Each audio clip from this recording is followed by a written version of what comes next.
वालेकुम काबिल कदर व्यूअर्स, इस वक्त मैं फेट कचहरी में मौजूद हूँ और रिटायर्ड जनरल अमजद शुएब साहब को पेश किया गया।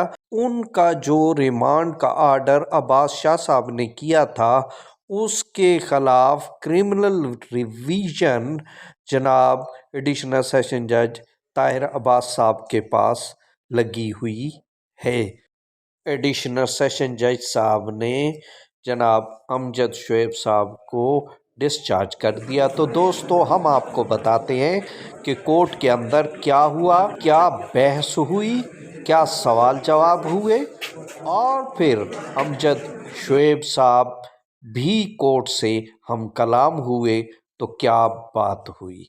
तो दोस्तों, सबसे पहले आपको बताते हैं कि अमजद जावेद साहब के वकील साहब या इशफाक अली साहब ने अपने आर्गूमेंट में कहा कि एफआईआर बनती नहीं। आप कंटेंट पढ़ें एफआईआर में। एफआईआर में अमजद शुएब साहब मिसाल दे रहे हैं। वो कहते हैं कि मिसाल के तौर पे ऐसे हो जाए, मिसाल के तौर पे वैसे हो जाए, तो वो मिसाल दे रहे हैं और ऑफेंस कोई नहीं बनता, ना ही इंस्टिगेशन होती है।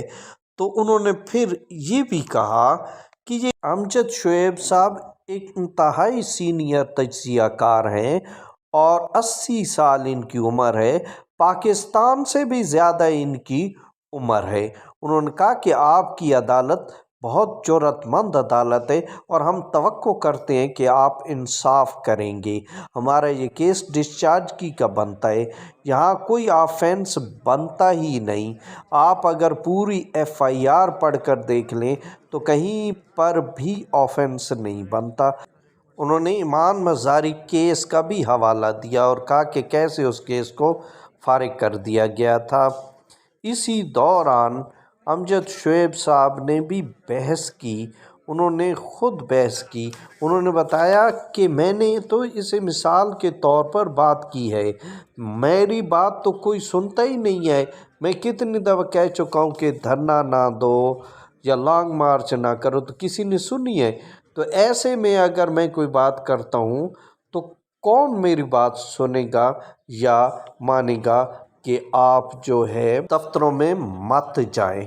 इसी दौरान उन्होंने कहा कि आप देखें भुट्टो साहब के दौर में भुट्टो साहब ने कहा था कि ये जो दफ्तर हैं ये आप अफसरों के नहीं हैं, ये चपड़ासियों के दफ्तर हैं, वो मालिक हैं इसके। और फिर चपड़ासियों ने अफसरों को बाहर निकाल के ख़ुद बैठे रहे। तो क्या इस पे भुट्टो साहब के ख़िलाफ़ पर्चा कट गया था, उसको पकड़ लिया गया था? मैंने तो एक मिसाल के तौर पे बात की है और उसको मेरा जुर्म बना दिया क्या है। इस दौरान जज साहब ने बहुत सारे दिलचस्प रिमार्क्स भी दिए। जब बहस हो रही थी तो उन्होंने कहा, भाई आपको किस चीज़ के लिए रिमांड चाहिए? उन्होंने कहा, जी हमने वॉइस मैचिंग करनी है, हमने ये करना है, हमने वो करना है। जज साहब ने कहा, एक बंदा कहता है कि मैं अमजद शुएब हूँ, वो मानता है, फिर आप उसको चेक कराने के लिए लेके जा रहे हैं। जज साहब ने बड़ी दिलचस्प बात की। उन्होंने कहा कि ये सारा केस ही मिसाल के तौर पर है।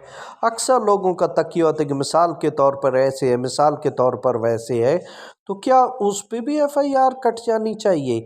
इसी दौरान प्रोसिक्यूटर ने कहा कि जनाब ये देखें, सरकारी मुलाजिमीन को दफ्तरों से जाने से जज साहब ने रोका है। तो जज साहब ने उनसे कहा कि एफआईआर पढ़ें। वो एफआईआर जब पढ़ा और उसमें तो ऐसी कोई बात नहीं थी, उसमें कहा गया था कि मिसाल के तौर पर आप अगर स्ट्रेटजी अपना लेते हैं और लोगों को कहते हैं कि आप दफ्तरों में मत जाएं, तो वो नहीं जाएंगे। तो ये है आपकी इफ़ेक्टिव स्ट्रेटजी। जैसा हमने अपने रिमार्क्स में कहा कि आप इसकी वॉइस मैचिंग करते फिरते हैं, आप इसको नादरा के पास ले जाएं, तस्दीक करें कि यही अमजद शुएब है या कोई और है। इसी दौरान जज साहब ने चंद मिसालें देकर वकला को समझाने की कोशिश की कि आपका केस क्या है। रियासत आज़ाद साहब ने भी बहस की। اس دوران عدالت میں جناب عمر ایوب، جناب طارق نون اور سابق صدر اسلام آباد ہائی کورٹ ظاہر محمود راجہ صاحب بھی عدالت میں موجود تھے، جنہوں نے بحث سنی۔